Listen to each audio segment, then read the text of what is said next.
Bonjour, nous sommes le groupe d'étudiants composé de moi-même, Lukusa Clovis, et de mon collègue Choué Christus Choué. Nous allons vous parler d'un article financier qui s'inscrit dans le cadre de la réglementation bancaire intitulé BAL 2 et la procyclicité. Cet article a deux auteurs, Florence Bérange et Jérôme Delecce. Le comité de Bâle est une institution créée en 1974 par les gouverneurs des banques centrales des pays du G10. Sa création est due à la faillite de la banque ouest-allemande Edstat, quelques mois avant la mise en place du comité. Cette faillite a eu un effet domino sur d'autres établissements financiers à travers le monde.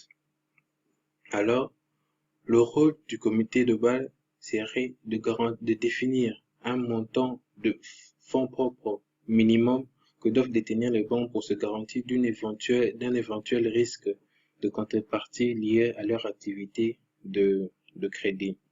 Le premier dispositif du comité de Bâle, Bâle 1, a été signé déjà en 1988 après la faillite de la banque Barings. Les bases de cet accord se sont montrées insuffisantes. De ce fait, le comité de Bâle a mis en place un deuxième accord qui, entre 2004 et 2006, et à son tour, le deuxième accord s'est monté fragile face à la crise de subprime et à la faillite de la banque Lehman Brothers.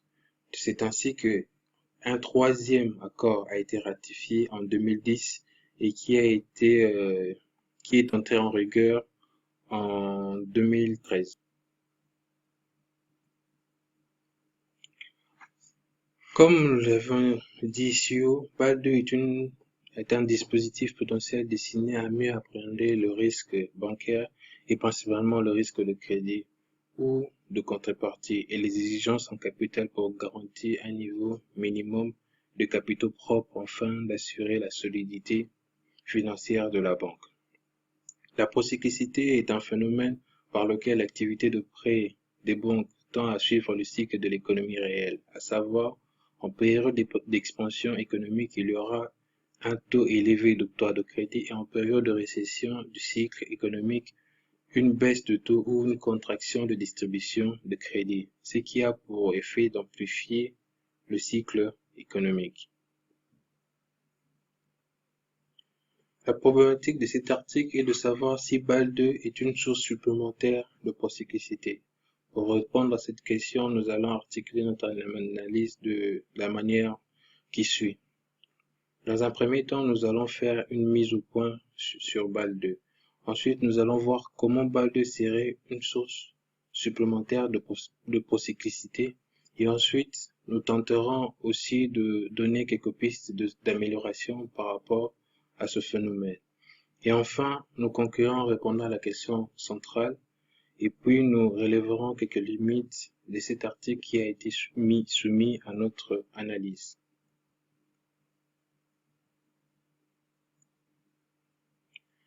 Le but du comité de Bâle a été atteint par l'intégration dans la législation du premier accord de Bâle dans plus d'une centaine de pays.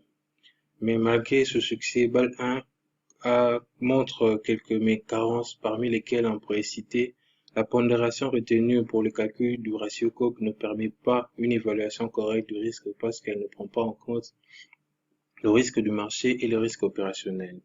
BAL 1 n'est pas aussi adéquat pour faire face aux forces de la globalisation financière. Il n'a pas réussi à assurer une stabilité financière, voire macroéconomique, en contenant le risque systémique. Et il a souvent été reproché à ce ratio que les pondérations imposées sur les actifs ne donnent pas une appréciation réelle du risque du crédit encouru. En vue de combler ces carences, le comité de Bâle a proposé quelques mesures correctives qui ont abouti aux accords de Bâle 2.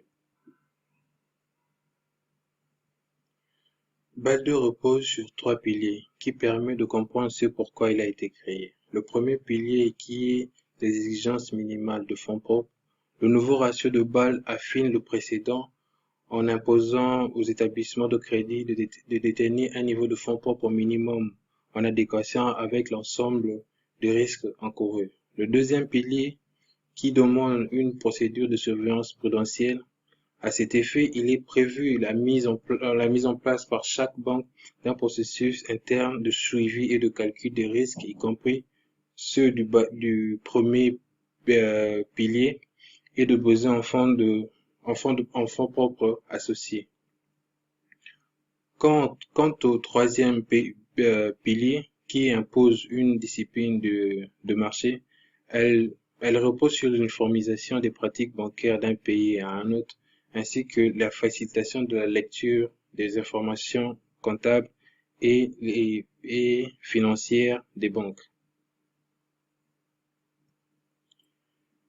La crise financière et économique que nous vivons depuis 2007 a montré les insuffisances de l'architecture constituée des trois piliers de Bâle II, tels que une sous-pondération dans le calcul du ratio de risque de marché ou des produits les plus complexes et donc risqués, et la procyclicité.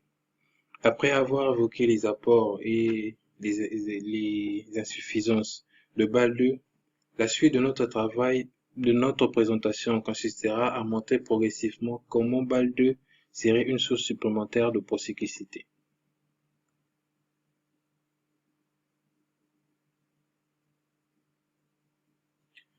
Dans le cadre de Bâle II, les méthodes de calcul du risque de crédit ont été modifiées. Il a inclus en effet une pondération à deux paramètres, à savoir le risque de défaut via la probabilité de défaut et le taux de perte en cas de défaut. Ces deux paramètres peuvent être définis au moyen de deux méthodes. Il y a la méthode standard. Dans cette approche, la banque se remet totalement au système de notation externe, c'est-à-dire les agences de rating, pour obtenir la probabilité de défaut et le taux de perte en cas de défaut. Et la méthode interne, qui est propre à chaque établissement bancaire. Dans ce cas, la méthode interne doit avoir été validée par un régulateur local. Cette approche a deux versions différentes, la version simple et la version avancée. Dans la version simple, la banque devra estimer la probabilité de défaut associée à chaque emprunteur et une fonction permettant ensuite de calculer la pondération associée à cet emprunteur. La pente de cette fonction de RW qui détermine le plus ou moins sensibilité de capital face au risque. Et la version avancée repose sur le modèle complet du risque de crédit. Bâle II a mis en place un système de couverture du risque de crédit ou de fonds propres réglementaires dépendant de la qualité de crédit courant de l'encours de prêt.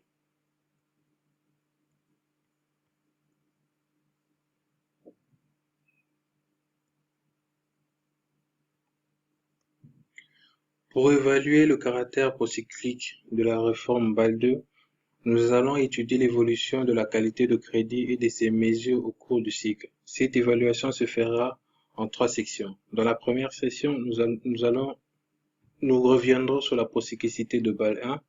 Dans le second, nous entamerons une discussion sur le mécanisme selon lequel Bâle II serait susceptible d'accroître la procyclicité. Cette discussion sera quantifiée et illustrée par des simulations portant sur des données historiques. Enfin, nous évoquerons les pistes qui pourraient mitiger l'impact de la nouvelle réglementation en termes de procyclicité. Pour observer le caractère procyclique de Bâle I, partons de ce ratio Cook que voici.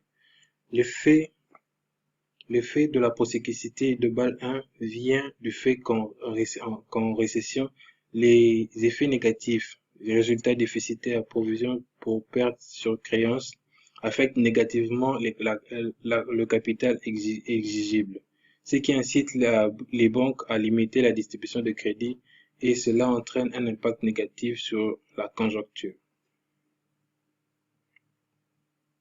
Afin de tester l'impact de son dispositif sur la distribution de crédit, le comité de Bâle a réalisé une étude et il en sort que les contraintes de capital ont pu limiter la distribution de crédit dans certaines occasions et dans certains pays. Exemple, le cas des banques japonaises qui comptabilisent jusqu'à 45% de leur profit latent dans leur capital dans la partie tiers 2. En baisse de marché boursier, cela constitue une contrainte supplémentaire sur le capital exigible du fait de l'éclatement de la bulle immobilière et boursière au Japon. Les banques japonaises ont réduit leurs créances durant la décennie envers le secteur financier, ensuite les emprunteurs étrangers et enfin les entreprises japonaises même. La réduction de la demande a également été à l'œuvre durant cette période. Au total, le ratio Cook, via son numérateur, a eu un caractère procyclique, mais peu marqué. Cet aspect a été limité géographiquement et pour certains emprunteurs.